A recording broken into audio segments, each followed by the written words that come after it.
for over a millennia, ever since the photoners confronted the living ocean.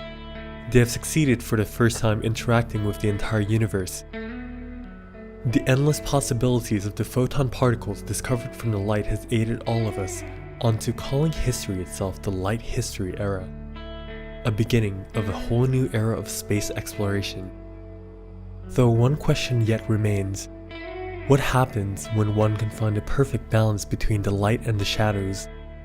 Just as heroes cease to protect everyone's hope and dreams through their actions of justice, what a phantom sees is the reality. Their goals are met regardless of values as trivial as justice or evil. To dance amongst the shadows, in balance of light and shadow, utilizing both the properties of offense and defense, much like a departed spirit. Such is the ways of a phantom.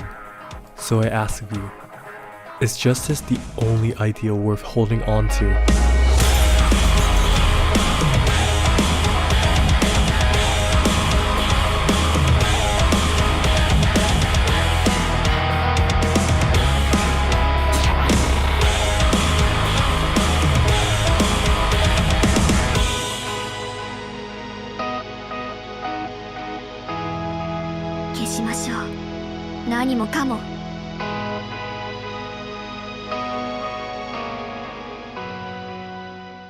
Good morning, Burbs. My name is Azelyra, and welcome to my Phantom Guide. A lot of you may know me from my iconic Phantom gameplay and my character Azelyra, and I know better than anyone that it's been a long time coming that all of you have been requesting for me to make a Phantom Guide. So here it is finally, and as a disclaimer before we go into the overview, this guide will not be teaching you how to play Phantom as a subclass, but rather teaching you how to play Phantom in my style, as a main class that is. So we'll be going over all the Phantom weapons, their uses, some basic DPS combos, and I'll also be teaching you how to look at things from the Phantom perspective and my approach to the class on a mentality level. Please do note also to use this guide only as a reference. My personal playstyle of Phantom is not the end-all be-all of the class. It is not the only way the class could be played. I highly encourage you to experiment also and try to mold your own playstyle of the class once you've learned all the basics. So without further ado, let's go into the overview of Phantom as a class.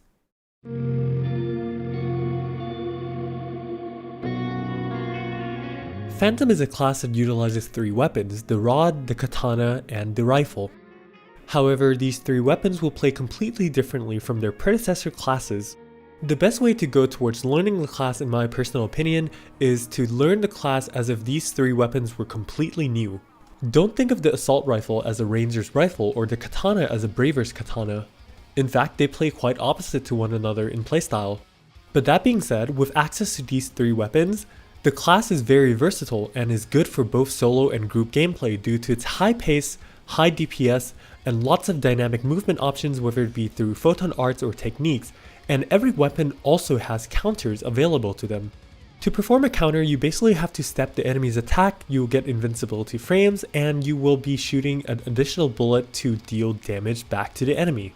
It is always highly advised to counter as much as possible on classes that are based on counters like Phantom, as there are also a lot more benefits than just damage.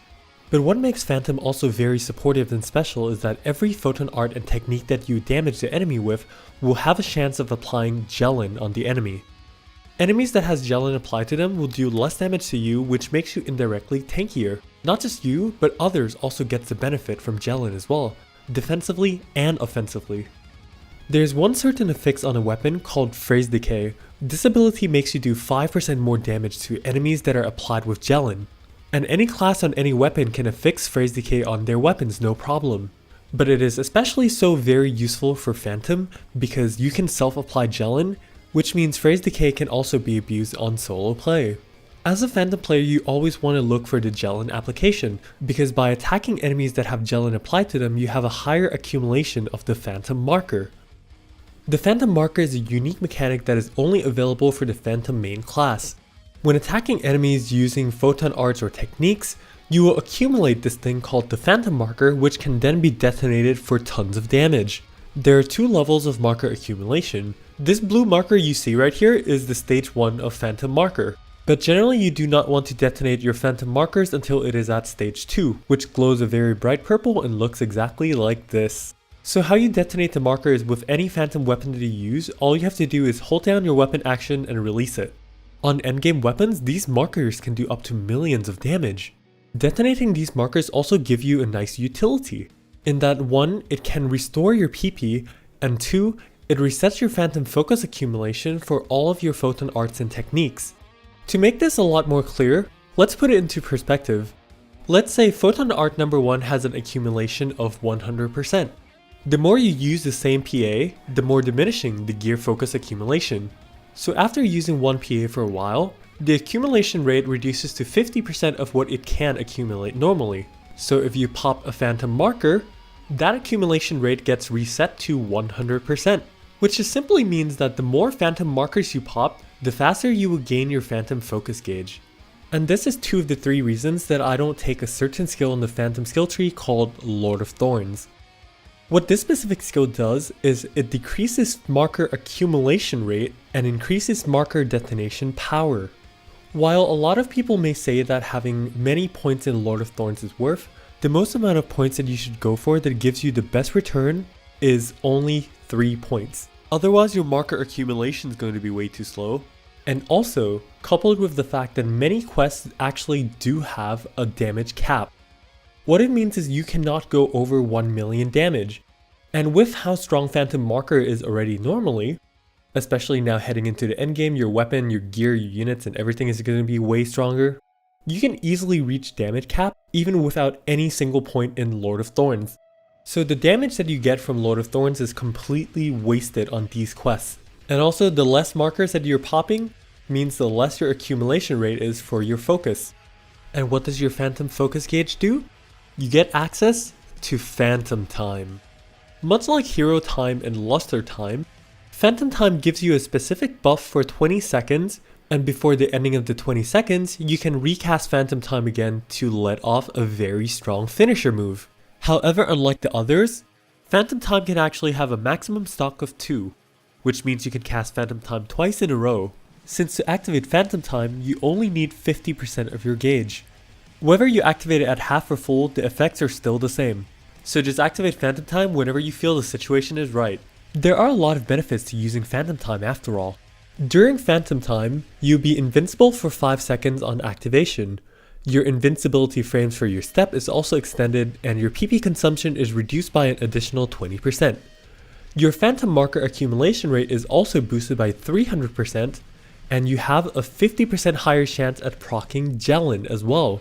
So in a general duration of the Phantom Time, you will want to be popping as many markers as possible, since your accumulation rate is buffed by 300%. Abuse that well, and you will do so much more damage, with the Phantom Finisher being the cherry on top of the cake. Just don't forget to recast the activation before the timer ends, otherwise you just miss free damage from the Phantom Finisher. One more very important setup for anyone looking to play Phantom effectively is that Phantom has a mag skill, just like Braver and Bouncer, that converts your dexterity into all the melee, range, and technique power. In other words, what this means is if you build a 200 dex mag, you would gain 200 melee, range, and technique, all 3 for the price of 1. Very cool. However, if you do not have access to a dex mag and you only want to play one weapon in Phantom specifically, whether it be the rod, the rifle, or the katana, you can also build a mag for the specific attack type. Do keep in mind if you're going to play other weapons that you will not be effective as you can be. And now, since we are on the topic of effectiveness, there's one very important thing that has to be said. From what I've seen, there are a lot of discussions in the community that, hey, haha, Phantom is a rod only class, or Phantom Katana is a meme, or Phantom Rifle just isn't nearly as good. For the most case though, if we're actually speaking of just like numbers or something like that, honestly, each weapon does have their strong suit and their uses, and the DPS isn't actually that different. But where the difference comes in and why rod is a general stronger weapon than both of the rifle and katana is that it is significantly easier and safer to use, as well as being consistent throughout all the content in the game. Personally, from my experience, rod never really has an issue with any bosses in the game or any content. While for example the katana, it can be especially hard to pull off counters when the boss's core or something is high up in the air. That, and also you will need a lot of game knowledge in order to know where the boss would move, how they move, and how to make the katana itself work on said specific boss. while on Rod you do not really have any of these issues because your set is just so versatile. Compared to the other two weapons, Rod has the Phantom PAs as well as access to all the techniques in the game, of which all these techniques can also be personally crafted for more damage, while for Rifle in the ultra hard difficulty, headshot multipliers are nerfed, so every other class's ranged weapons, also including the Phantom's Rifle, actually is not as effective as they can be in ultra hard. While Rifle's gameplay is very fun and dynamic, it just simply cannot compete in DPS due to its weak DPS combo rotation, at least when it comes to bossing, because Rifle can still be amazing at mobbing, especially outside of ultra hard in, say, for example, Endless Quest. So in conclusion, really, all the community perception is really just from the difficulty and the limitations of a lot of these weapons, especially compared to how easy it is for Rod to do everything. However, with all this being said, please do keep in mind that if you do want to play these weapons, please do not be discouraged. You do not need to have the highest DPS in the game to be considered a decent player, and you do not have to play what is optimal if it is not fun for you, because fun is subjective and is different for each person. We are still playing a video game and we do play this game to have fun. Fun is different for each person, of course, but at the end of the day, if you are having fun and enjoying yourself playing the game, you are the true winner. And that's also one of the reasons I wanted to make this guide to begin with, because I get to clear up a lot of these misconceptions and also help guide all of you on how to play every single Phantom weapon effectively, or at the very least a good understanding of how every single photon art and whatnot is all used, so you can have the foundations to go practice and also understand all these things yourself as well and mold your own playstyle. Just like all other skills in life, playing the Phantom Katana or Rifle may need more skill and understanding than playing the Rod, as well as practice and perseverance to make up for their flaws. So yeah, everything does have their uses as long as you understand where it's appropriate to do so. And this is only as of the time of this recording. We never know that SEGA is going to buff the weapon later on in the future or not, but if it does get buffed, awesome! I'll be looking forward to it. So in summary, as an overview for the Phantom class, it's a versatile class that is very good for both solo and group gameplay. It's a very fast-paced high DPS class with dynamic movement and countering abilities. It has access to shift PAs, which is activated by performing a weapon action before the photon art. It can also be very supportive for your groups because the Gelin applications can be worked with defensively and offensively. It requires a dex mag to set up for maximum efficiency, as the mag converts your dex into melee, range, and technique. While Rod is the easiest to pick up and the most consistent to play out of all the three weapons, don't be discouraged to try all of them. Phantom is a class that has a lot of consistent sustained damage, but its burst damage is conditional because it is locked behind the Phantom marker and the Phantom time mechanics. And for any new players looking to play Phantom, don't be scared that you cannot get a perfect setup for Phantom on day one. In the future, this will be very easy to pull off for anyone. There is one last thing I do have to say, is that Phantom is still prone to getting one shot because you are still a rather squishy class that does not have innate tankiness. However, you do have multiple survival tools that will make you survive a lot longer than other classes. And we will get into that right now in the next section of weapons and gameplay.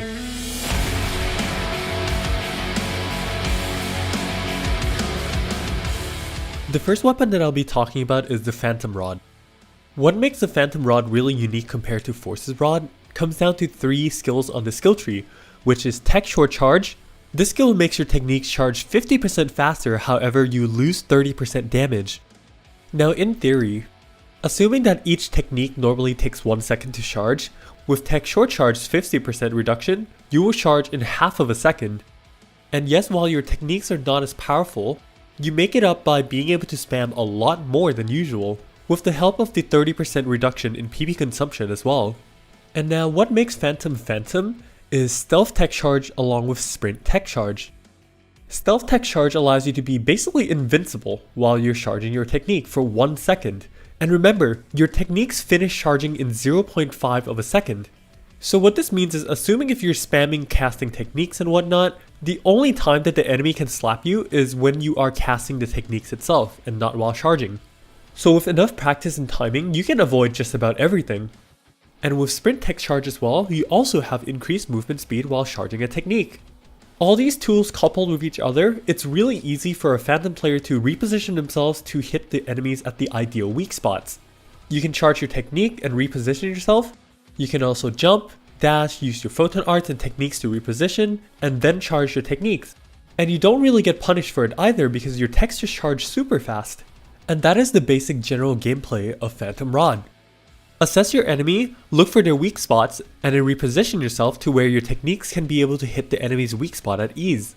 I suggest locking on for the most part because there are a lot of techniques that do home in on the enemy. It will definitely take a lot of practice over time to learn a lot of the enemy patterns and whatnot, but always also remember to look to step the enemy's attack so you can do your counter attack.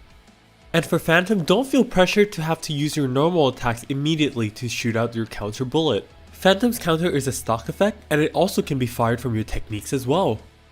So with that, let's move into looking at the techniques that are commonly used on Phantom. Because Phantom does not have a specific elemental mastery unlike the Force and Tekka classes, Phantom is free to use all 6 elements.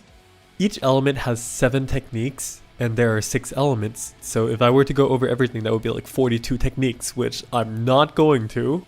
But I will go over some of the most commonly used ones, which is like 20. And honestly, for an average person, you really don't need more than these. Although before I start talking about the techniques, there's one very important thing I have to mention about. Specifically for Phantom Rod and nothing else, there's this one very important mechanic called the follow-up attacks. Depending on the technique, the follow-up attack will be different, and it's very important to position yourself in that your follow-up attacks can hit the enemy. Because these follow-up attacks will help you with your PP regeneration. So if you've ever seen my video clips playing Phantom or anyone play Phantom and ask, man, they never run out of PP. The positioning of hitting these follow-up attacks are the most important thing. And it is also the answer of why people don't run out of PP. So do keep this in mind when you're practicing to cast techs for Phantom. Now as we move into talking about techniques, I would like to mention that in the video I will not be talking about the specific tech craft that I went for because that would make the video go for too long. However, I do have a link in the video description that talks about all of my tech craft choices, so you can check that out in the description below. So without further ado, let's get into techniques. First, let's go over the light techniques. These ones are the ones that will be used the most and is the most universal. So the very first one is the most commonly used Phantom technique. It is Ilgrance. Ilgrance shoots 10-star glitters at the enemy, and it does a ridiculous amount of damage. It homes into whatever you lock onto, but it has a little bit of a short range. That's basically the only downside to it. Ilgrance is one of those techniques where you can just use it on literally any and everything and you'll be completely fine. Oh, there's this boss, Ilgrance. Oh, there's that boss, Ilgrance. You don't have to even worry about like all the elemental weakness and whatnot. Ilgrance just works. Like, I don't want to make it sound like incredibly broken, but like you can basically just use Ilgrance only and you will be completely fine and probably do more DPS than a lot of other people. So in line with if Force is a Gazonde class, Phantom is kind of like an Ilgrance class? I would say yes more than not, but there are also uses of other techniques as well, so let's get into them. Grunts. For enemies whose weak spots are in a weird spot or too far away to use Ilgrance, lock onto the core and use Grunts. It will always hit no matter what. Get Grunts type 0, AoE blades that do massive AoE damage. Hold it for consistent DPS, and then once it's fully charged, release the hold and it will hit a very big massive amount of damage. Only used for mobbing only. Raw Grunts shoots a light laser beam in a straight line forward. It can hit multiple enemies and is stronger than Gigrons, so if you have a good position to use Raw Grunts rather than Gigrons, do it. And also, it's also really good in situations where there are more bosses than one, because Ilgrons can only hit one target while Raw Grunts can hit multiple. Nagrons, the highest panic AoE chance that you can pre-spawn. If you know where an enemy is going to down their core or where an enemy is going to spawn, you can stack Nagrons, just like on Dark Falls Persona. You can literally status effect them out of the cutscene. If one Nagrons is not enough, just stack them, right? You can stack at most like 2 or 3 though, so. Resta, healing technique. If you get hurt, just use it to heal. You can also heal your teammates as long as they are not etoile or sub-etoile. Anti, ever got shocked or poisoned and those are annoying? Just use Anti and you will cleanse yourself of your status effects. You can also cleanse your teammates. Next is dark techniques. These techniques are used almost as much as light. They are the 2 most common used techniques. As the primary enemies of episode 6, the Lumen Mechs, are weak to dark, a lot of the major enemies are also weak to dark. They also have some of the strongest multipliers in the game as well. So we'll start with Megid, which is basically a dark ball of explosive death. It does a lot of AoE on impact and is really good for clearing those Lumen Mech mobs. However, the area is pretty small, but in the cases where you can hit a lot of them, it does a considerable amount of burst damage. Although for most cases you'll probably find yourself using Gig rounds more, but do keep in mind that in situations where you can actually hit all the enemies with Megid, it's a lot more rewarding, and especially if the enemy is dark weak, that's where the spicy damage begins. Gimmigid, one of if not the highest DPS techniques in the entire game. It works more or less like Grant to the core, however there is a slight delay in the activation. Most of the time it is recommended you use this on a stationary target because the damage is simply that worth it. Samagid fires 3 dark bolts at the enemy. This technique is used for very long range combat against enemies that are weak to dark and also has one of the highest poison application rates in the entire game. Ramagid Type 0 makes 5 orbs surround you for 20 seconds. It has a total hit count of around 66 hits to 70 hits and also has a very small range.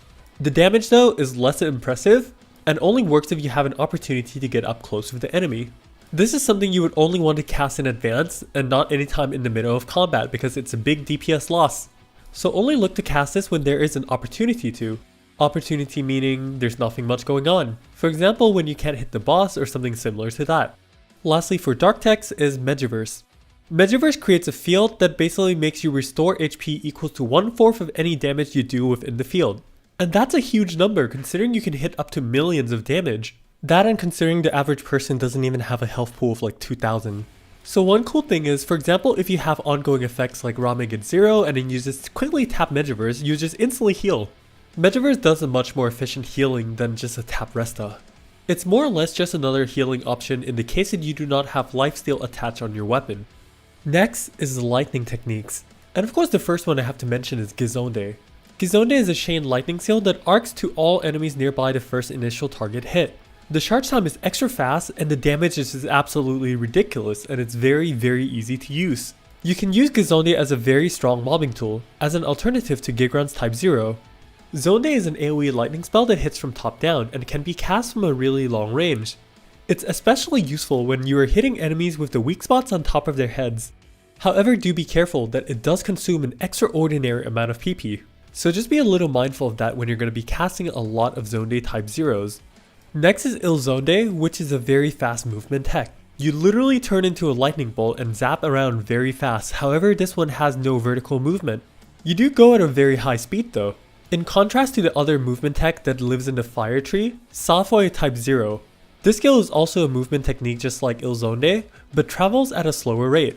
However, it is more PP efficient and also can track vertically. One thing to note is that Safoy Type 0 will stop upon contact, Ilzonde will not. So there are its uses for both of them. And as far as the rest of the fire techs go, they are, as of this time of this recording, one of if not the weakest types of techniques in the entire game, unfortunately. There are really not much use for fire techs because lightning, dark, and light and stuff is just way stronger. And fire is also very not PP efficient, so I'll be leaving it at that and not talk more about any fire techs because Safoy Type 0 is all you need. Now for ice, Rabarta is a very good alternative to Gigrun's Type 0.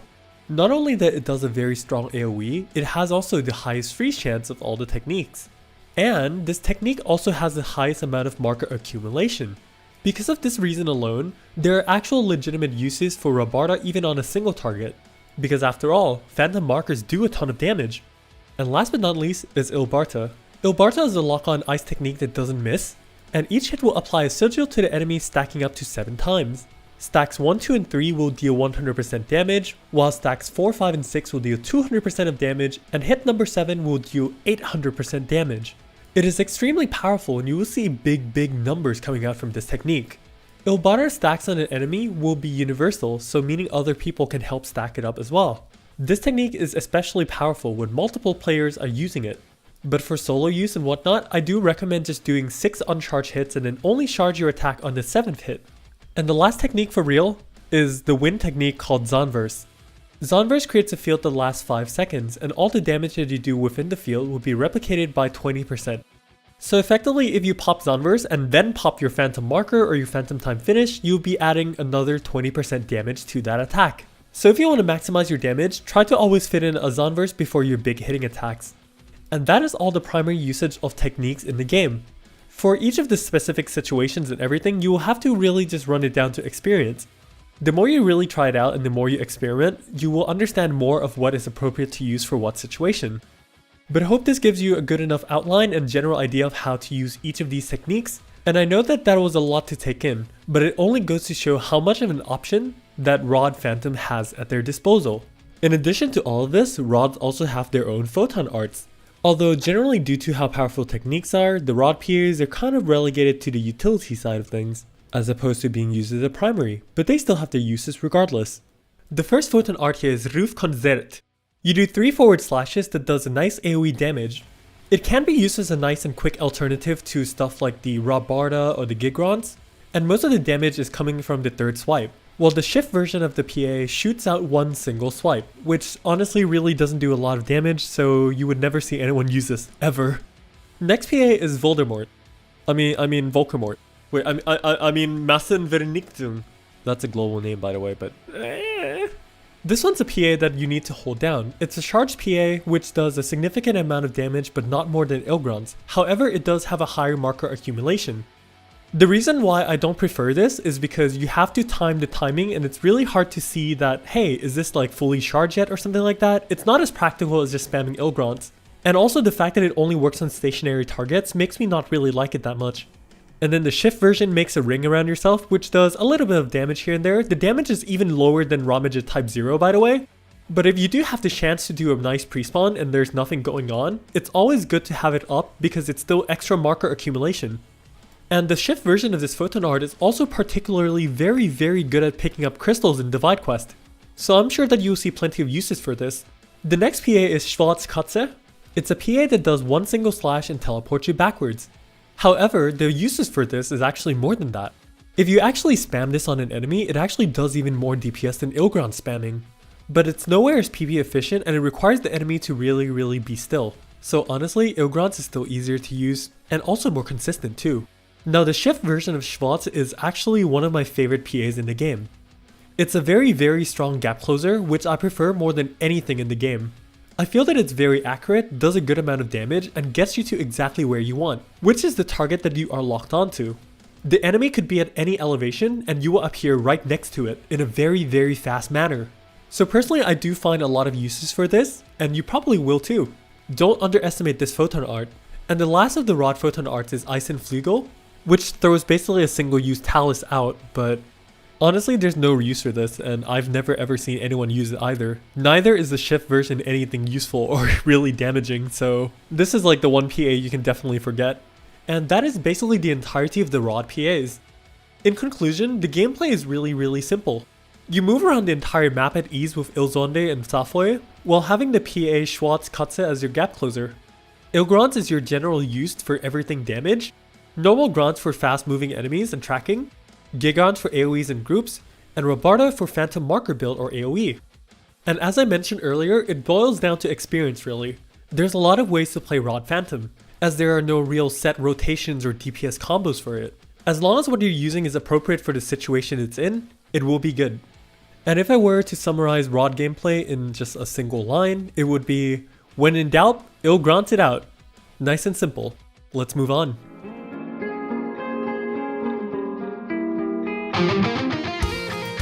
Phantom Rifle. In my opinion, one of the weapons that has the best flows in the entire game.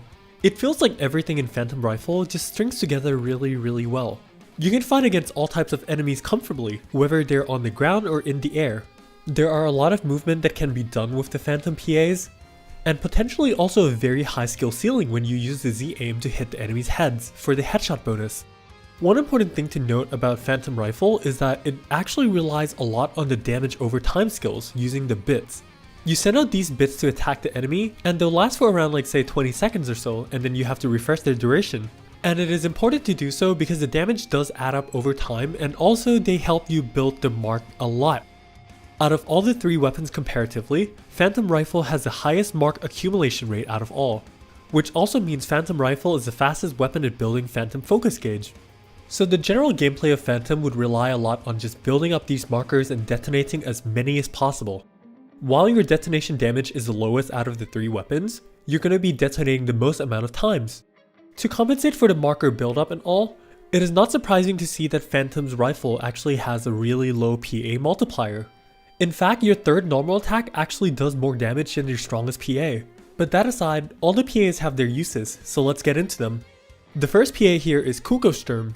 It's a very fast rapid firing AoE that is great for mobbing. And trust me when I say this, but the range is actually a lot longer than what the animation looks like. And in a big group of mobs, this thing builds your Phantom focus gauge so fast. Oh, very delicious. And the shift version of Kugel? Well, this is literally the meme of the Phantom class, the shift Kugel. While the DPS is kind of like average, it's not great, it's not bad. Practically, it usually just puts you in a really bad position. Because not only that you can't move, there's also no real way to cancel out of the animation either. But yeah, you can just fire this PA continuously until you drain your entire PP bar because it's a PP drain skill. The next one is probably what I consider the best Phantom rifle PA, which is Nachtangriff. It shoots out this small bit that travels slowly before detonating. And this explosion is the hardest hitting Phantom rifle PA that you have. The only issue with it is it can be really hard to land. And you also need to learn the perfect distance of what the minimum travel distance of the bit is, because you will not hit your target if you're too close or too far to the enemy. And then the shift version of the PA is probably one of the most useful skills also. When you use Shift Nacht, you hold down the button and your character will go onto a running animation. This can be used versatilely as moving around the map or repositioning yourself in a fight. When you release the button, it shoots out 2 powerful penetrating bullets. You can actually use this for mobbing as well because the power of it is actually really high. You can also tap the shift version of the PA to shoot out the bullets right away without doing the full running animation, as the running animation will continuously drain your PP. Overall, it's just really nice and easy to use. Very easy to handle, fun, and also effective. The next PA is called Webriken. This is a direction-based PA where if you use it sideways, you will shoot a nice laser fence, which is used for either mobbing or repositioning yourself. But if you use it either front or back, you will be shooting a smaller laser that does more damage. Once again, it can be used as either a single target or used as mobility.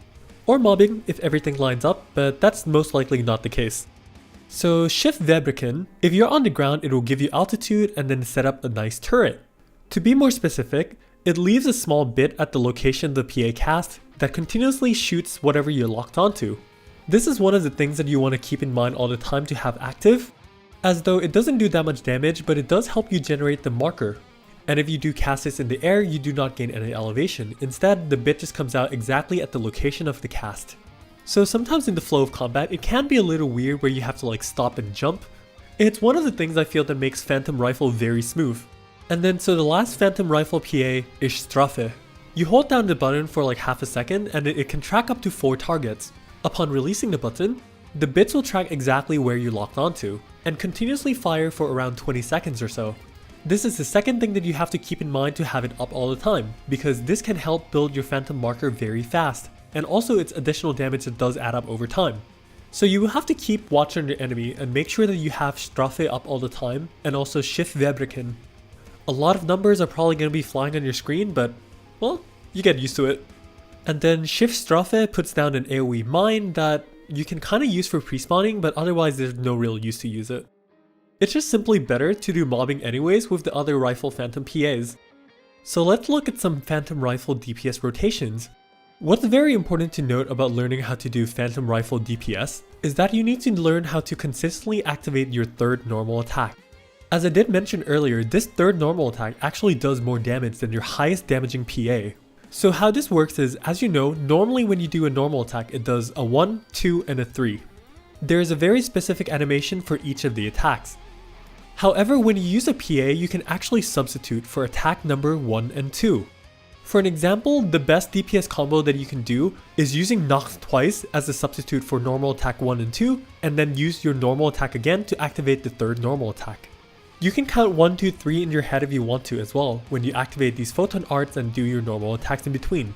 This combo works particularly well on a target that is already stationary, as you might find it to be a very hard time to hit fast moving enemies with the slow moving bit of Nachtangriff. So the alternative solution to that when you have moving targets is you can do Webriken twice into your third normal attack.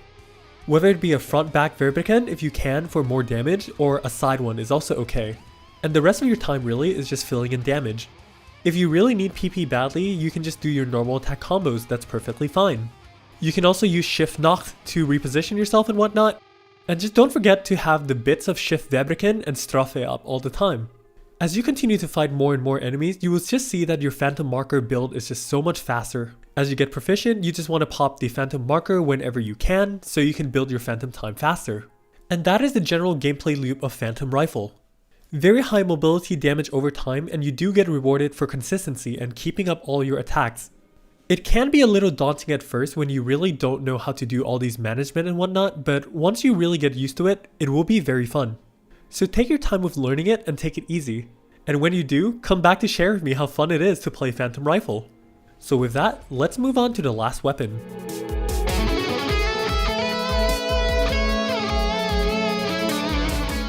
The Phantom Katana, if anything, is one of, if not the flashiest weapon in the entire game of PSO2.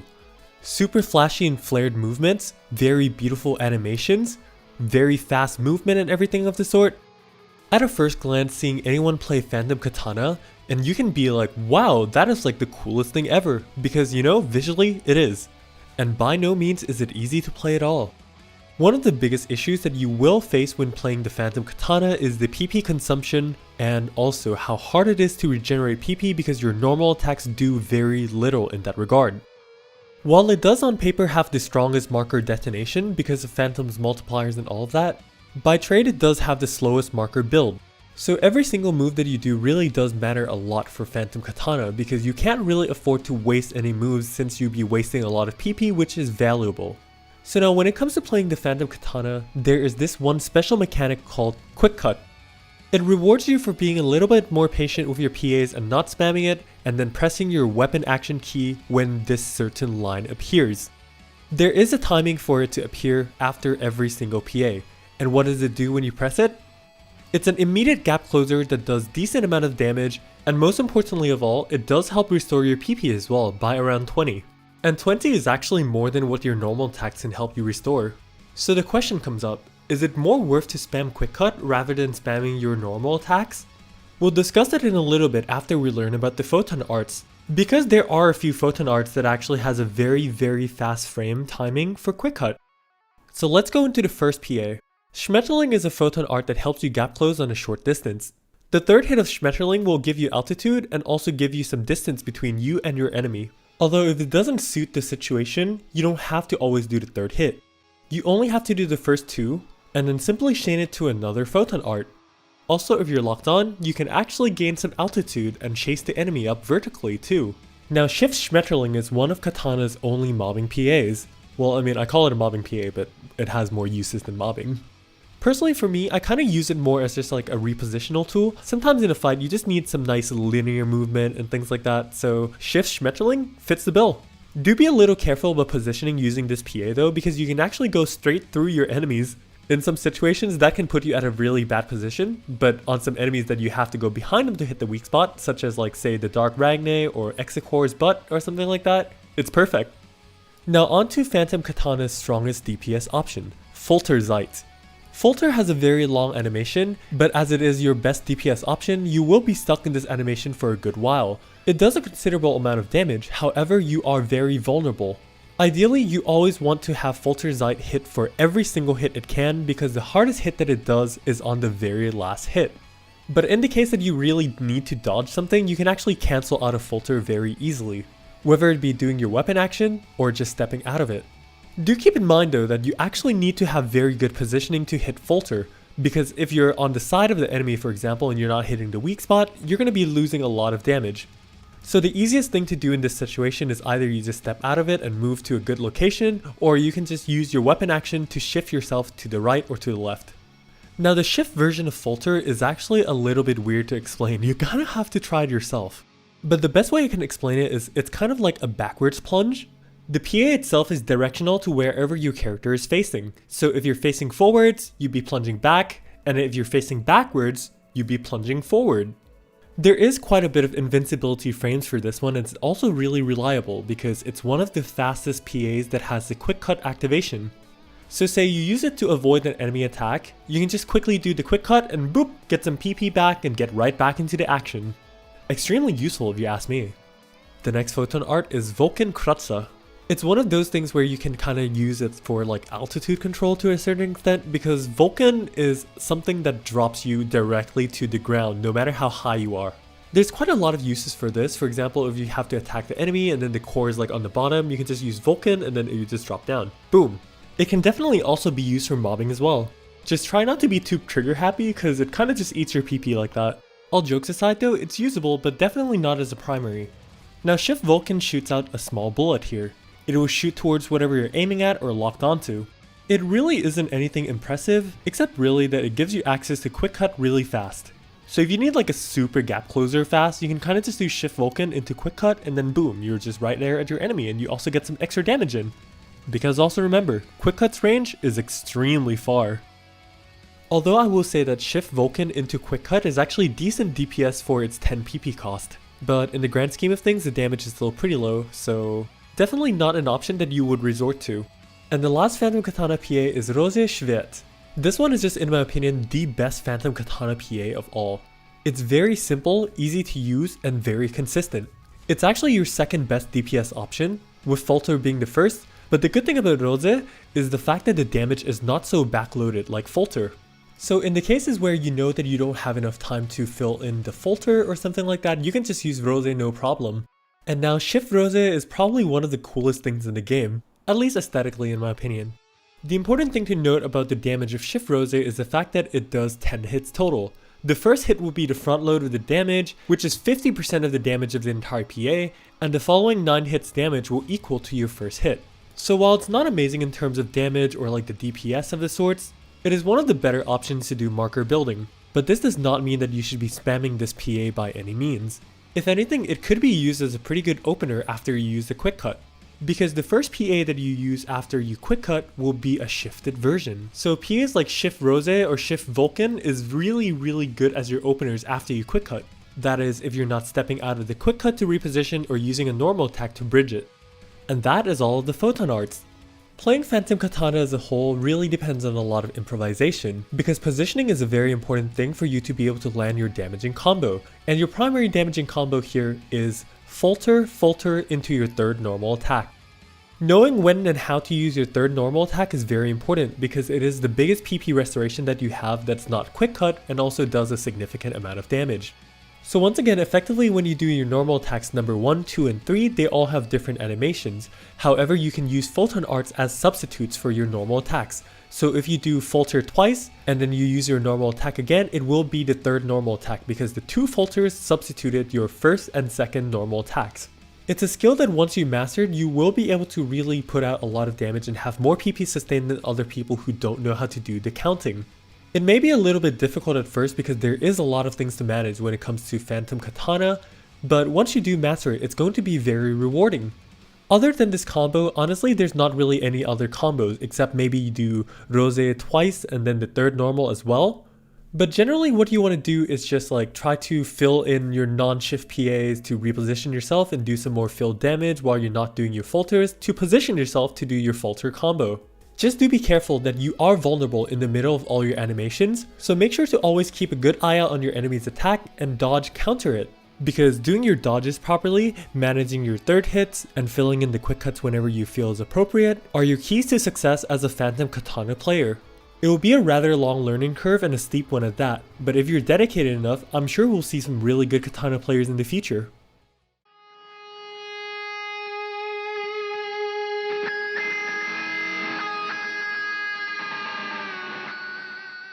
And so we have finally reached the ending. Overall, ever since the release of Phantom, even to this day, is still definitely if not one of my favorite classes to play in PSO2. As a fan of the more fast-paced, kind of like glass cannon-y kind of gameplay, where I'm super mobile and I can just like really move around and feel I have really free movement and control, there's something intangible about it that I just feel it's such, how do I say it? It's kind of just like, I feel like I can do literally any and everything in the game. Comfortably and effective, and also play exactly the style I feel like I want to play personally.